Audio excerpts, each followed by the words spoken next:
அனைவருக்கும் வணக்கம். உங்கள் அனைவரையும் நமது சேனலுக்கு வரவேற்கிறேன்.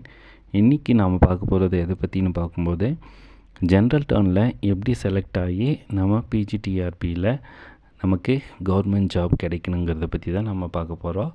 ஸோ இந்த வீடியோ உங்களுக்கு யூஸ்ஃபுல்லாக இருக்கும். கடைசி வரைக்கும் ஸ்கிப் பண்ணாமல் பாருங்கள்.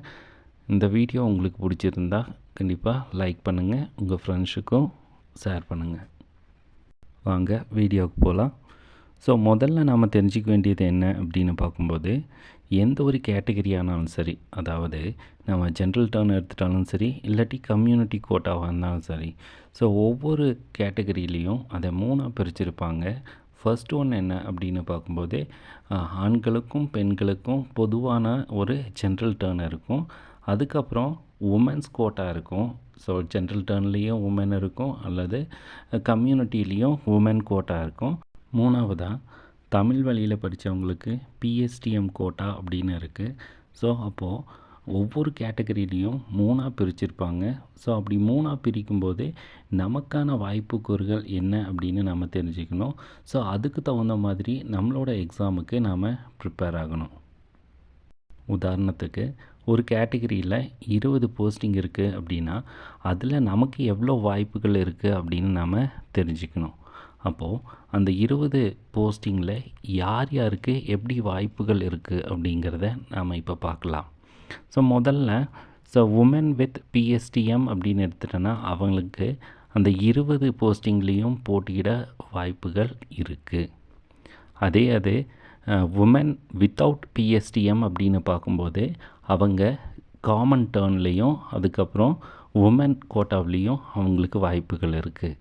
அதுவே ஒரு ஆண் அப்படின்னு எடுத்துட்டோன்னா, அவருக்கு பிஎஸ்டிஎம் இருந்துச்சுன்னா காமன் டர்ன்லேயும் பிஎஸ்டிஎம்லேயும் அவங்களுக்கு வாய்ப்பு இருக்குது. அதுவே ஒரு ஆண் பிஎஸ்டிஎம் இல்லை அப்படின்னு பார்க்கும்போது, அவங்களுக்கு ஜென்ரல் டர்னில் மட்டும்தான், அதாவது பொதுவான டர்னில் மட்டும்தான் அவங்களுக்கு வாய்ப்புகள் இருக்குது. ஸோ அப்படி பார்க்கும்போது நமக்கான போஸ்டிங்க்கான இடங்கள் அப்படிங்கிறது கொஞ்சம் கொஞ்சமாக குறைய தான் ஆரம்பிக்கும். ஸோ அப்போது நம்ம படிக்கும்போதே எந்த கேட்டகரிக்கு எந்த அளவில் நாம் தயாராகணும் அப்படிங்கிறத ஃபர்ஸ்ட்டு கோலாக செட் பண்ணிக்கணும். நான் சொன்ன பாயிண்ட் உங்களுக்கு புரிஞ்சது அப்படின்னா, நீங்கள் உங்களோட கோல், அதாவது எய்மை செட் பண்ணி அதுக்கு தகுந்த மாதிரி ப்ரிப்பேர் பண்ண ஆரம்பிக்கலாம். நாம் நம்மளோட எய்மை செட் பண்ணுறதுக்கு முன்னாடி சில கண்டிஷன் இருக்குது. அந்த கண்டிஷனை ஃபாலோ பண்ணால் உங்களுக்கு அந்த எய்ம் பண்ணுறது இன்னும் ஈஸியாக இருக்கும். அதில் முதலாவது என்ன அப்படின்னு பார்க்கும்போது, நீங்கள் ஒரு ஆண் தேர்வரா இல்லை பெண் தேர்வரா அப்படிங்கிறத முடிவு பண்ணுங்கள். இரண்டாவது, பிஎஸ்டிஎம் உங்கள்கிட்ட இருக்கா இல்லையா அப்படிங்கிறத தெரிஞ்சு வச்சுக்கோங்க. மூணாவதாக, உங்களோட போட்டி மொத்த இடங்களுக்கா இல்லை அதை விட குறைவான இடங்களுக்கா அப்படிங்கிறத நீங்கள் தெரிஞ்சுக்கணும். இந்த 3 பாயிண்ட்டும் உங்களுக்கு சரியாக புரிஞ்சது அப்படின்னு பார்க்கும்போது சரியான எய்மை செட் பண்ண முடியும். ஸோ நான் அப்படி தான் என்னோடய எய்மை செட் பண்ணேன். ஏன்னா நான் ஒரு ஆண் தேர்வர். ஸோ மொத்த இடங்களுக்கும் என்னால் போட்டி போட முடியாது.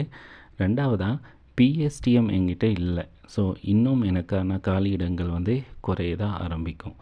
ஸோ இப்படி இருக்கும்போது நான் என்னோடய எய்மை கரெக்டாக செட் பண்ணேன். என்ன அப்படின்னு பார்க்கும்போது, என்னோடய கேட்டகரியில் நான் ஜென்ரலில் அதாவது காமன் டர்னில் நான் செலக்ட் ஆகணும் அப்படின்னு மைண்டை செட் பண்ணிவிட்டு அதுக்கு தகுந்த மாதிரி என்னோடய ப்ரிப்பரேஷன் இருந்துச்சு. அதனால தான் என்னால் சாதிக்க முடிஞ்சது. ஃபஸ்ட்டு நான் எய்ம் பண்ணது என்னோடய கேட்டகரி, அதாவது பிசி கோட்டாவில் தான் நான் செலக்ட் ஆகணும் அப்படின்னு எய்ம் பண்ணேன். பட் அதுக்கப்புறம் எனக்குள்ளே இருந்த கொஞ்சம் கொஞ்சமான நம்பிக்கை அதிகமாகிட்டு இருக்கும்போது, ஏன் நாம் ஜென்ரல் டர்னில் நாம் போகக்கூடாது?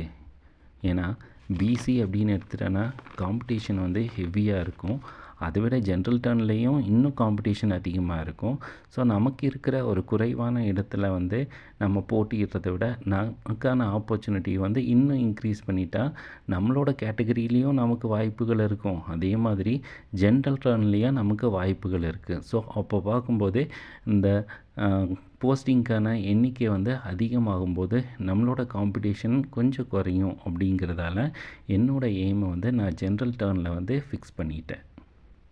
இந்த ஜென்ரல் டர்னுக்கு செலக்ட் ஆகணும் அப்படிங்கிற எண்ணத்தில் நான் வந்து ஒரு 5 மாதம் வந்து நான் படிக்கிறத தவிர மித்தது எல்லாத்தையும் வந்து ஃபுல்லாகவே சாக்ரிஃபைஸ் பண்ணேன். அதில் முக்கியமாக எடுத்துட்டேன்னா தூங்குறத வந்து ஃபுல்லாகவே சாக்ரிஃபைஸ் பண்ணேன். ஏன் அப்படின்னு பார்க்கும்போது நாம் படிக்க வேண்டியது எக்கச்சக்கமாக இருக்குது. ஸோ அப்படி எக்கச்சக்கமாக இருக்கும்போது நாம் லேசியாக இருந்தால் அது வேலைக்கு ஆகாது அப்படின்னு என்னோடய படிக்கிற நேரத்தை வந்து நான் அதிகப்படுத்தினேன். அது எப்படின்னு பார்க்கும்போது நான் தூங்குகிற நேரத்தை வந்து குறைக்கும்போது எனக்கு அதிகமாக டைம் கிடைச்சது. ஸோ அதனால் என்னால் சாதிக்க முடிஞ்சது. நான் இவ்வளோ சாக்ரிஃபைஸ் பண்ணது ரிசல்ட் வந்த நாள் என்னால் அந்த சந்தோஷத்தை அடக்கவே முடியல. அந்த அளவுக்கு ஒரு சந்தோஷமாக இருந்தது. ஏன் அப்படின்னு பார்க்கும்போது நான் வந்து ஜென்ரல் டர்னில் வந்து செலக்ட் ஆன கேண்டிடேட்டாக இருக்கும்போது அதை விட மகிழ்ச்சி என்ன இருக்கும். ஜென்ரல் டர்னில் நீங்கள் சாதிக்கணும் அப்படின்னா கண்டிப்பாக சப்ஜெக்டோட சைக்காலஜியும் நீங்கள் படிக்கணும். சைக்காலஜி படிக்காமல் நாம் சாதிக்க முடியாது. நீங்கள் சப்ஜெக்டை மட்டும் படித்தீங்க அப்படின்னு பார்க்கும்போது ஒரு வேளை உங்களுக்கு போஸ்டிங் கிடைக்கலாம், இல்லை அப்படின்னா சிவியோட திரும்ப வேண்டிய கட்டாயம் இருக்கும். ஸோ அந்த தப்பை மட்டும் நீங்கள் செஞ்சிடாதீங்க. என்ன தான் நாம் நம்பிக்கையோடு இருந்தாலும் ஒன்றை மட்டும் புரிஞ்சுக்கோங்க, இன்றைக்கி இருக்கிற காலகட்டத்தில் போட்டிகள் வந்து ரொம்ப அதிகமாகவே இருக்குது. அப்போது நம்மளோட ப்ரிப்பரேஷன் எந்த அளவுக்கு இருக்கணும் அப்படிங்கிறத பார்த்துக்கோங்க.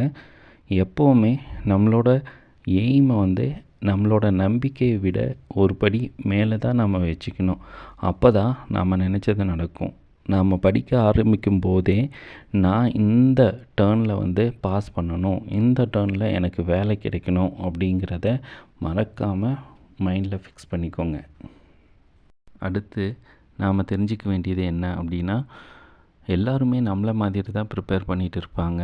ஸோ அதனால் நாம் ஈஸியாக பாஸ் பண்ணிடலாம் அப்படிங்கிறத மட்டும் தப்பாக நினச்சிடாதீங்க. ஏன் அப்படின்னா பாதி பேர் கோச்சிங் கிளாஸில் சேர்ந்து உங்களை விட நல்லா படிச்சுட்டு இருப்பாங்க, நல்லா ப்ரிப்பேர் பண்ணிகிட்டு இருப்பாங்க, டெய்லி டெஸ்ட் எழுதிட்டு இருப்பாங்க. ஆக உங்களோட ப்ரிப்பரேஷன் எந்த அளவுக்கு இருக்கணும் அப்படிங்கிறத நீங்கள் முடிவு பண்ணிக்கோங்க. என்னோட கருத்து என்ன அப்படின்னு பார்க்கும்போது, நீங்கள் ஜென்ரல் டர்னில் தான் வேலைக்கு சேரணும் அப்படிங்கிறத உங்கள் மைண்டில் ஃபிக்ஸ் பண்ணிக்கோங்க. அதுக்கு ஒரு 5 மாதம் படிக்கிறத தவிர மற்றது எல்லாத்தையும் சாக்ரிஃபைஸ் பண்ணுங்கள். அப்போ தான் நீங்கள் நினச்சது நடக்கும். கிடைக்கிற டைம் எல்லாத்தையும் யூஸ் பண்ணுங்கள். தூங்குகிற டைமை வந்து குறைச்சிக்கோங்க. சப்போஸ் நீங்கள் வேலைக்கு போயிட்டு இருக்கீங்க அப்படின்னா உங்களோட ப்ரிப்ரேஷன் 100%க்கு 200% வந்து இன்னும் அதிகமாக இருக்கணும். அப்போ தான் உங்களால் சாதிக்க முடியும். ஸோ ஹார்ட் ஒர்க் அப்படிங்கிறது ரொம்ப ரொம்ப உங்களுக்கு தேவைப்படும். நீங்கள் வேலைக்கு போயிட்டு இருக்கீங்க அப்படின்னா இப்போது ஆஃப் இயர்லி எக்ஸாம் ஸ்டார்ட் ஆகிடுச்சு. அந்த ஆஃப் இயர்லி எக்ஸாமில் ரிவிஷன் தான் நடக்கும், எக்ஸாம் டியூட்டியும் இருக்கும். ஸோ உங்களுக்கு கிடைக்கிற டைமில் எல்லாத்தையும் அல்லது ரிவிஷன் டைம் எல்லாத்துலேயும் நீங்கள் வந்து உங்களோட 11th and 12th text book எடுத்துகிட்டு போங்க. அதில் இருக்கிறதெல்லாம் நல்லா தரோவாக படித்து வைங்க. அது உங்களுக்கு எப்போவுமே கை கொடுக்கும். அதே மாதிரி நீங்கள் ஏதோ நோட்ஸ் ப்ரிப்பேர் பண்ணி வச்சுருந்தா அதை வந்து ஒரு பேப்பரில் எழுதிட்டு அதை எடுத்துகிட்டு போய் உங்கள் கிளாஸ் ரூமில் படிங்க. அது தப்பில்லை, ஆனால் வெளியே தெரியாமல் படிச்சுக்கோங்க. கடைசியாக சொல்ல வர்றது என்னென்னா, சரியான எய்மை செட் பண்ணுங்கள். அதுக்கான ஹார்ட் ஒர்க்கை வந்து 200% வந்து கடைப்பிடிங்க. ஸோ கண்டிப்பாக நீங்கள் நினச்சது நடக்கும். உங்களோட ஆசிரியர் கனவு, அதாவது அரசு ஆசிரியர் கனவு நிறைவேற வாழ்த்துக்கள். நன்றி.